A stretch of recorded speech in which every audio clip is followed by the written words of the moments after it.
Welcome to today's Qualified at the Intersection. Well, it is a hard Monday. And this isn't the first hard Monday. A lot of people have said that these are the types of experiences that Black folks have had to deal with. There was, of course, George Floyd. That death was caught on camera. We could see it. There was Breonna Taylor, Tamir Rice, the list goes on and on. We've had a lot of Mondays like these. And this Monday with Alex Peretti and, of course, the previous murder of Renee Nicole Good, it doesn't make these Mondays with their deaths any easier for me. Just because as a Black person, I have been through this already. I had mentioned when I was a child in Milwaukee, Wisconsin, there was a young man named Ernest Lacey who was killed. And just being a kid, I remember the story of how the police murdered Ernie Lacey and lied. And it came out, years later about what they had done. But Ernie Lacey wasn't on camera. You didn't see that happen. But the point is, this narrative of state-sponsored violence toward Black people is something I've known about since I was a child, right? My family is from the South, and I heard the stories about what could happen to you in the South as a Black person. So these things aren't new. The thing of it is, the United States has been a terroristic state for Native folks and people of color the entire time.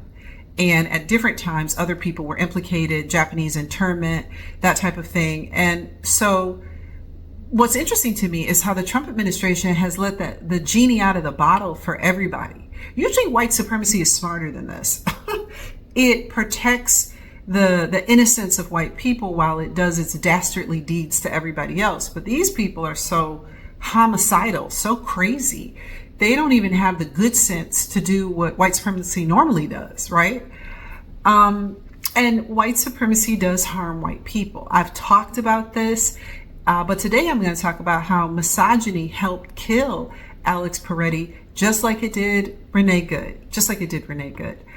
I was watching Andrew McCabe, who's a former assistant FBI director, and he was on CNN, and he said something that really aligned with what I had been thinking watching so many angles of this video.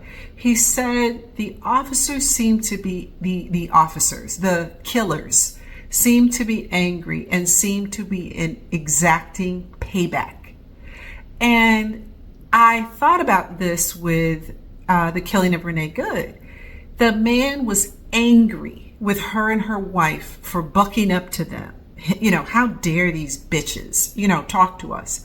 So, when he walked toward the car after he had executed her, he spit out that fucking bitch, because that's why he killed her, right? Because how dare this white woman come up to him and challenge his masculinity and white supremacy. He'll teach her a lesson. He'll teach everybody like her a lesson. He'll execute her, right? And the same thing happened to Alex Peretti.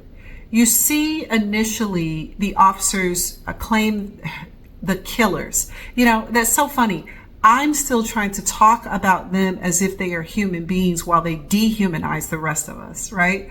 So let's get it straight. The killers of Alex Peretti are controlling this scene, and they start trying to get people out of the street, and they start bucking up on him, right? And they go to him. He does not come to them. They go to him.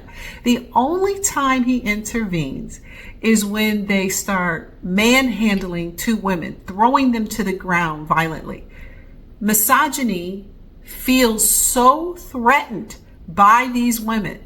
And I don't know if these women were white or Black or Asian or Hispanic, but I know patriarchy and white supremacy is really aggrieved at white women who disobey orders and behave in ways they don't like. But whichever race or ethnicity these women were, it was misogyny and it was patriarchy in these men's attitude, the way they were throwing the women to the ground. And so Alex Peretti was aggrieved by this and tried to just physically get his body between these women and the irrational hatred of misogyny and patriarchy that was beating these women.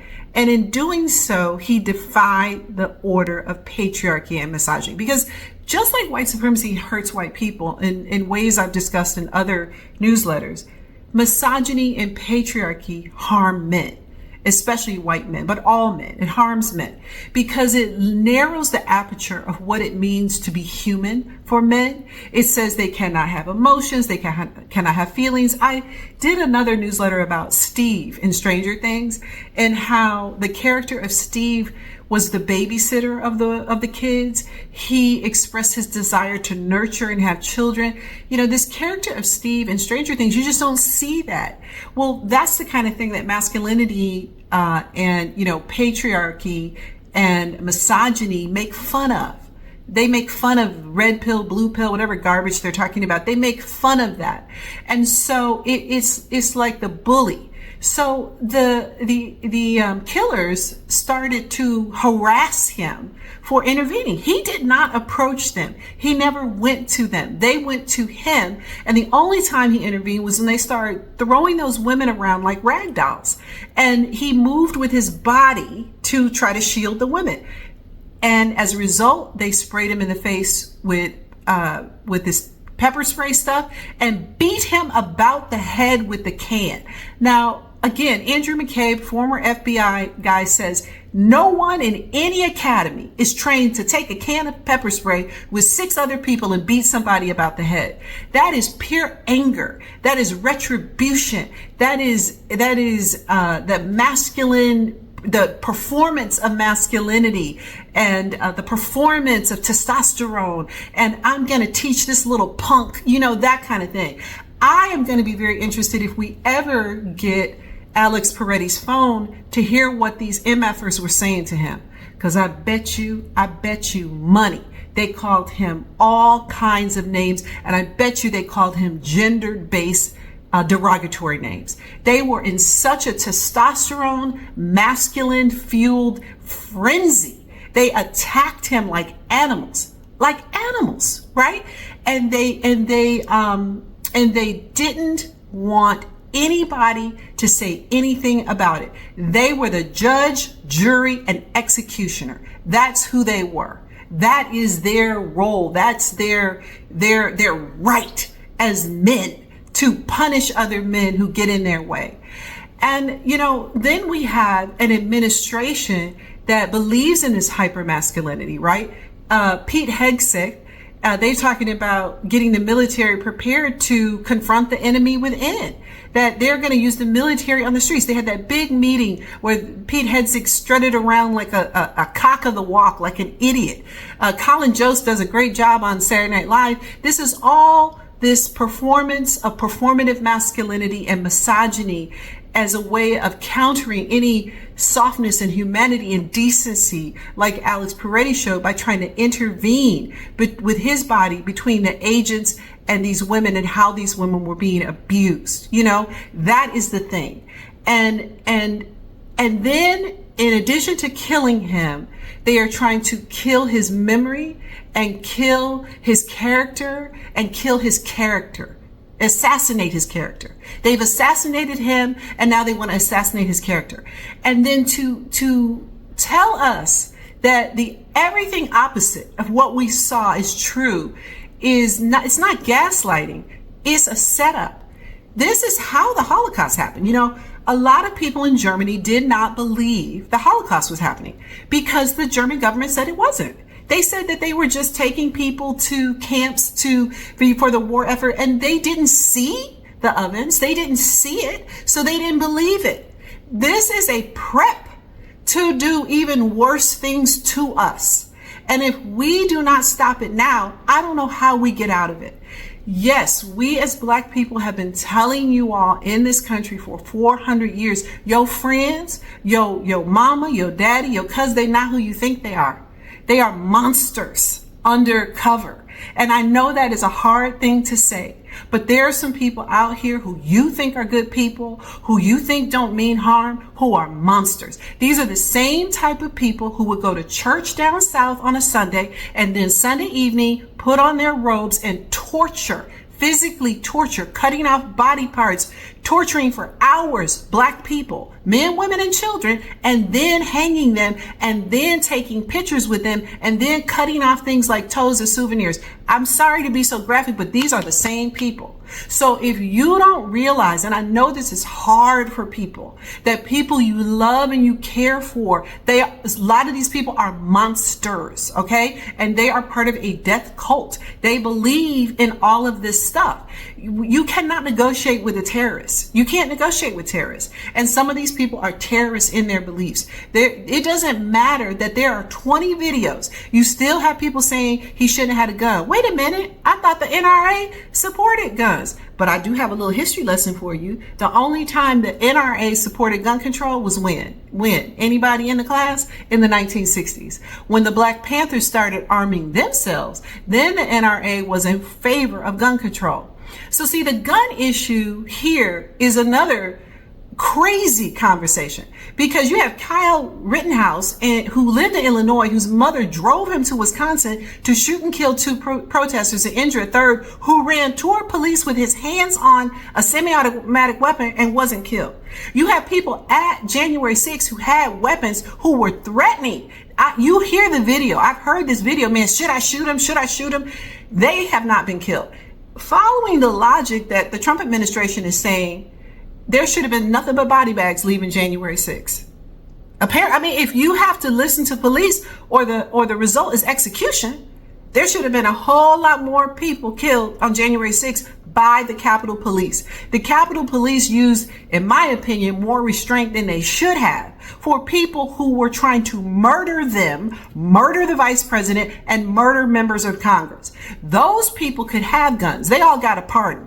The issue with guns is they don't want Black people, people of color, or people they don't agree with to have guns. Those are the only people who can't have guns. And guns have never been about, for these folks, a right to defend themselves. They have been for a right to execute others, to use those guns in the service. That's why Kyle Rittenhouse was held up, because he used his gun in the service of murdering people who are anti-white supremacy and who are against their goals. That's what guns are for, to murder the opposition. They are not for self-protection in their worldview, because they do not feel it applies equally. The NRA was in favor of gun control when Black folks armed themselves in the 1960s. Okay, that is a historical fact.